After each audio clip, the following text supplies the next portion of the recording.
오늘 하루 모든 순간 속에서 하나님을 기억하길 원합니다. 하나님이 우리의 소망 되십니다. 다 함께 사도신경으로 우리의 신앙을 고백하겠습니다. 전능하사 천지를 만드신 하나님 아버지를 내가 믿사오며 그 외아들 우리 주 예수 그리스도를 믿사오니 이는 성령으로 잉태하사 동정녀 마리아에게 나시고 본디오 빌라도에게 고난을 받으사 십자가에 못 박혀 죽으시고 장사한 지 사흘 만에 죽은 자 가운데서 다시 살아나시며 하늘에 오르사 전능하신 하나님 우편에 앉아 계시다가 저리로서 산자와 죽은 자를 심판하러 오시리라. 성령을 믿사오며 거룩한 공회와 성도가 서로 교통하는 것과 죄를 사하여 주시는 것과 몸이 다시 사는 것과 영원히 사는 것을 믿사옵나이다. 아멘.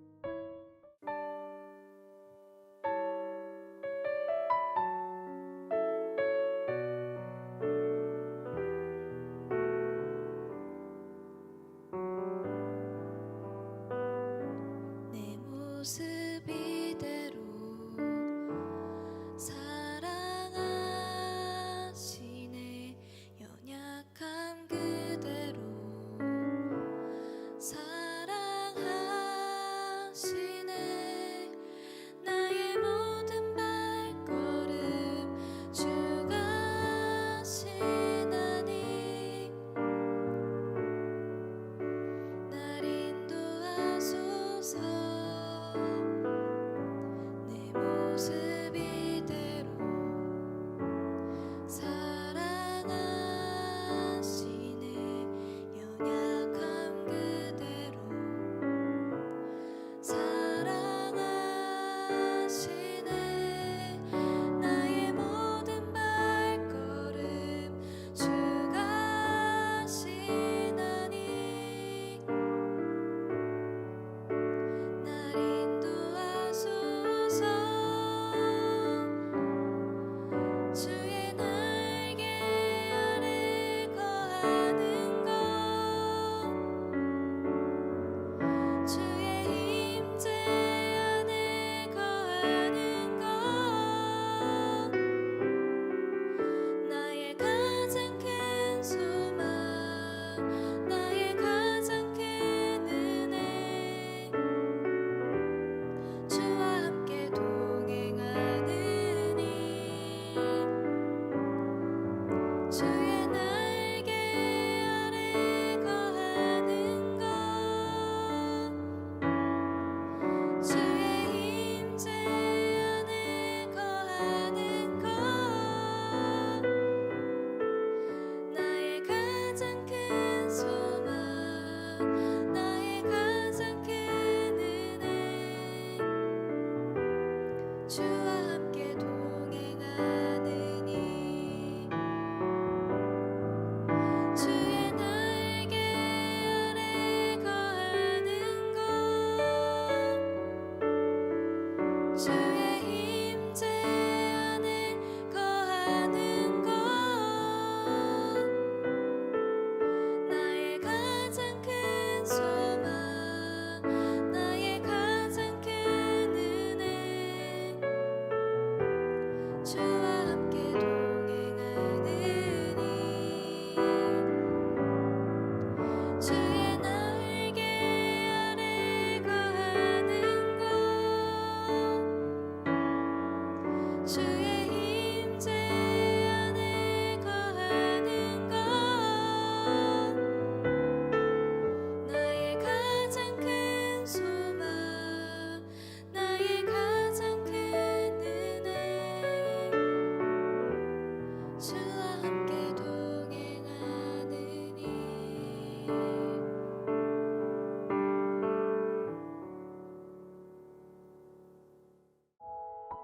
오늘 우리가 함께 나눌 말씀은 예레미야 51장 59절부터 64절입니다. 유다의 시드기야 왕 제4년에 마세야의 손자 네리야의 아들 스라야가 그 왕과 함께 바벨론으로 갈 때에 선지자 예레미야가 그에게 말씀을 명령하니 스라야는 병참감이더라. 예레미야가 바벨론에 닥칠 모든 재난, 곧 바벨론에 대하여 기록한 이 모든 말씀을 한 책에 기록하고 스라야에게 말하기를 너는 바벨론에 이르거든 삼가 이 모든 말씀을 읽고 말하기를 여호와여 주께서 이곳에 대하여 말씀하시기를 이 땅을 멸하여 사람이나 짐승이 거기에 살지 못하게 하고 영원한 폐허가 되리라 하셨나이다 하라니라. 너는 이 책 읽기를 다한 후에 책에 돌을 메어 유브라데 강 속에 던지며 말하기를 바벨론이 나의 재난 때문에 이같이 몰락하여 다시 일어서지 못하리니 그들이 피폐하리라 하라니라. 예레미야의 말이 이에 끝나니라. 아멘. 반갑습니다. 오늘 예레미야 51장 59절부터 64절을 중심으로 믿음이라는 주제의 말씀을 함께 나누겠습니다. 바벨론에 대한 하나님의 말씀이 길게 이어졌습니다. 예레미야는 그 말씀을 다 전한 후에 그 말씀들을 다 기록했습니다. 그리고는 마세아의 손자 네리야의 아들 스라야가 왕과 함께 바벨론으로 갈 때 그 편에 그 말씀을 기록한 책을 건네주었습니다. 시드기야는 유다의 마지막 왕인데 그는 결국 11년을 통치하고 바벨론의 포로로 끌려가게 됩니다. 그런데 오늘 본문에서는 시드기야 4년으로 되어 있습니다. 그러니까 오늘 본문에서 시드기야가 바벨론으로 가고 있는 이유는 망했기 때문에 바벨론에 끌려간 게 아니라 바벨론에 가서 화친을 맺으려고 간 겁니다. 실제로 이런 식의 바벨론 행들이 여러 번 반복되었을지도 모릅니다. 자, 그때 시드기야와 함께 갔던 신하 스라야를 통해서 예레미야가 그 말씀을 전해 주었는데 스라야는 바룩의 동생이었습니다. 바룩은 우리가 잘 기억하는 것처럼 예레미야의 가장 가까운 동역자였습니다. 스라야도 예레미야를 도와서 많은 일들을 함께 했을 것으로 추정이 됩니다. 그래서 스라야의 손에 하나님의 말씀을 예레미야가 전해 보낸 겁니다. 예레미야가 전한 하나님의 말씀은 바벨론이 멸망할 것이라는 내용이었습니다. 그 내용을 아직 멸망하지 않았을 뿐 아니라 어쩌면 남유다도 정복하기 전인 그때에 바벨론에게 전한 거죠. 근데 중요한 것은 이 말씀을 바벨론에 가서 읽는 거는 맞는데 누구에게 들려주려고 그 말씀을 가져가라고 했는가 하면 바벨론 왕이 아니라 바벨론의 포로로 끌려가 고생하고 있는 유다 백성들에게 듣게 하기 위해서 그렇게 외치라고 했던 겁니다. 너희가 지금은 포로로 끌려가서 고통을 당하고 있기 때문에 다 망하고 이제 곧 죽을 것처럼 생각을 하지만 그렇지 않다는 것을 알아야 된다, 이런 겁니다.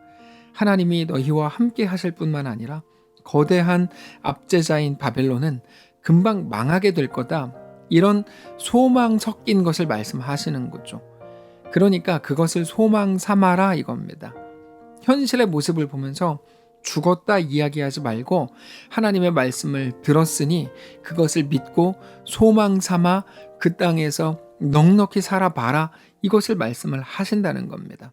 예레미야는 그것을 스라야에게 전달하면서 이것은 하나님께서 주신 말씀이다, 이렇게 분명하게 말씀을 주십니다. 62절입니다. 말하기를 여호와여 주께서 이곳에 대하여 말씀하시기를 이 땅을 멸하여 사람이나 짐승이 거기에 살지 못하게 하고 영원한 폐허가 되리라 하셨나이다 하라 하니라. 여호와여 주께서 이곳에 대하여 말씀하시기를, 이렇게 시작하죠. 이 모든 말씀들이 예레미야가 그냥 잘 될 거다, 긍정의 힘, 다 좋게 생각하자, 이렇게 말하는 게 아니고 하나님께서 주신 하나님의 말씀이라는 겁니다. 사실 이제까지 모든 일이 예레미야가 했던 말 그대로 됐습니다. 예레미야는 어떻게 보면 유다의 평화의 때부터 이미 그들의 멸망을 선포했고, 정말 그렇게 나라가 쇠약해지더니 거의 멸망 직전까지 간 것이 오늘 본문의 상황이었습니다. 그런데 그 말들은 사실 예레미야의 말이 아니라 하나님의 말씀이었고 예레미야는 그저 선포했을 뿐입니다. 그런데 정말 그 모든 일들이 말씀대로 이루어지는 것을 보면서 백성들은 이 모든 일을 이루시는 분이 하나님이시구나, 이거를 알게 되는 거죠. 그러면서 오늘 본문에서는 그러나 그게 끝이 아니라 바벨론이 멸망하게 될 거고 너희는 거기서 나오게 될 거다. 그게 하나님의 말씀이다. 또다시 선언을 하는 겁니다. 그러니까 이 모든 일들을 하나님께서 정말 말씀대로 곧 이루실 거라는 거죠. 그거를 믿을 수 있다는 겁니다. 그래서 예레미야는 스라야에게 그것을 다 선포하게 한 후에 확증한다는 표시로 책에 돌을 묶어서 유브라데 강 속으로 던지면서 이렇게 말하라고 지시합니다. 63절입니다. 너는 이 책 읽기를 다 한 후에 책에 돌을 메어 유브라데 강 속에 던지며 말하기를 바벨론이 나의 재난 때문에 이같이 몰락하여 다시 일어서지 못하리니 그들이 피폐하리라 하라 하니라. 예레미야의 말이 이에 끝나니라. 책에 돌을 묶어서 던지는 것은 상징적인 의미가 있는 일입니다.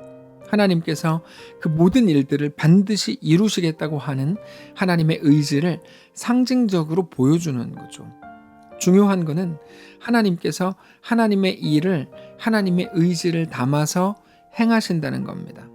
그런데 그런 내용을 왜 이렇게 힘주어서 말씀을 하시는 걸까요? 여러분, 그 이유는 아주 분명합니다. 그 백성들의 보이는 당장 눈앞에 있는 상황이 전혀 그렇지 않았기 때문입니다. 하나님은 바벨론이 멸망할 거라고 말씀을 하시지만 그들의 눈에 보이는 바벨론은 영원할 것 같고 그들의 힘은 누구도 이기지 못할 것 같고 그러니까 바벨론이 곧 멸망할 거라고 하는 하나님의 말씀이 도저히 믿기지가 않는 겁니다. 그런데 하나님께서는 하나님의 말씀이니까 하나님이 행하실 거니까 의심하지 말고 믿으라고 하신다는 거죠. 여러분, 늘 말씀을 드리지만 믿음은 보이는 것으로 행하지 않는 겁니다. 보이는 게 전부가 아니라는 것을 너무 잘 알기 때문입니다. 그럼에도 우리는 우리 눈앞에 있는 것들이 전부인 것처럼 생각을 합니다. 어쩔 수 없는 우리 연약함인지도 모르죠. 근데 여러분, 하나님 말씀 앞에 온전히 서십시오. 하나님은 우리 연약함이기 때문에 그것을 그러므로 당연하다고 여기시지 않습니다. 절대로 그렇게 인정해 주시지 않는다는 말입니다. 예수님의 제자들이 바다 위에서 풍랑을 만났습니다. 그때 예수님께서는 같은 배 위에서 주무시고 계셨습니다. 예수님이 계셨음에도 불구하고 제자들은 풍랑으로 인해서 이제 자기들이 죽었다고 난리가 났습니다. 예수님께서 일어나셔서 말씀으로 바다를 잠재우셨습니다. 그리고는 제자들에게 야, 니네 그럴 수 있다. 니네 무서워했을 수 있고 난리칠 수 있다. 이렇게 말씀하시지 않고 왜 무서워하느냐 믿음이 적은 자들아 이렇게 말씀을 하셨다는 것을 기억하시기 바랍니다. 우리의 믿음 없음이 마지막 날 하나님 앞에 섰을 때 절대로 어떤 변명거리도 되지 못할 것입니다. 여러분, 믿음 없음은 절대로 핑계가 될 수 없습니다. 오늘 우리의 생각을 하나님께로 향하시기 바랍니다. 예수님께서 우리에게 주신 말씀, 하나님이 이 긴 시간 동안에 우리에게 주신 말씀을 끝내 믿지 못했던 것이 드러나게 될 뿐입니다. 우리는 믿음이 이기네 이런 찬양을 즐겨 부릅니다. 믿음은 말이 아닙니다. 내가 믿습니다라고 하는 고백도 아니고 그때 흘리는 눈물도 아닙니다. 어떤 감격도 아닙니다. 믿음은 철저하게 삶입니다. 믿음이 삶이라는 말은 두려움 속을 걸어가는 것이라는 의미이고 너무나 무섭고 겁나는 그 현실 속을 뚫고 가는 것이라는 의미입니다. 그게 믿음입니다. 현실이라는 것 때문에 머뭇거리지 않는 겁니다. 내일 주일 예배 때 나누겠지만 예수님의 제자들도 현실을 보는 순간 마음이 굳어지거든요. 아무것도 할 수 없게 됩니다. 겁쟁이가 됩니다. 안정이라는 그럴듯한 말로 결국 아무것도 하지 못하게 만드는 것이 현실이고 오늘 본문을 통해 예레미야의 긴 예언을 통해 확인하는 것은 그게 바로 바벨론이라는 것이죠. 성도 여러분, 오늘 우리 앞에도 바벨론이 있습니다. 그게 전부인 것 같고 그 앞에서 우리는 완전하게 아무것도 할 수 없을 것처럼 보여서 벌벌 떨고 있는지도 모릅니다. 그러나 오직 우리 주 하나님이 우리의 왕이신 것을 믿으시기 바랍니다. 하나님의 함께 하심이 우리를 강권적으로 붙드셔서 우리의 삶을 우리의 실력에 맡겨두시지 않고 가장 완전하고 아름답게 빚어가실 것입니다. 그 믿음으로 오늘 또 담대하게 승리하는 거룩한 성도들 되시기를 바랍니다. 기도하겠습니다. 살아계신 하나님 감사합니다. 우리의 삶을 하나님께 맡겨드립니다. 우리의 인생을 우리 실력에 맡기지 않고 하나님의 완전하심으로 이끌어가 주시니 감사합니다. 하나님의 그 놀라운 은혜가 오늘 우리를 살게 하는 것임을 깨닫고 기억하면서 우리 앞에 펼쳐진 모든 종류의 바벨론, 모든 종류의 현실 그 앞에서 두려움이 아니라 담대함으로 넉넉함으로 살아낼 수 있도록 인도하여 주시옵소서.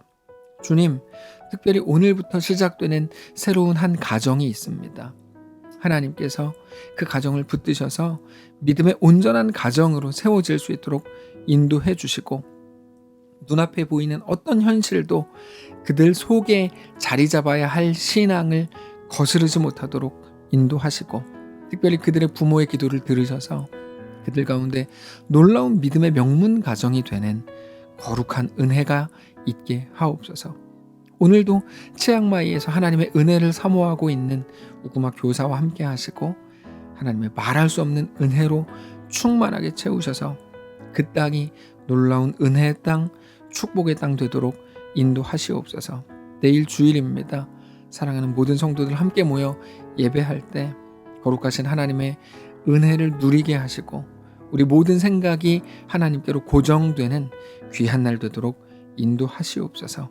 감사드리며 살아계신 예수님의 이름으로 기도합니다. 아멘. 성도 여러분, 기도한 것처럼 오늘 신유나 청년 결혼합니다. 신광국 집사님과 유태분 집사님의 자녀인데요.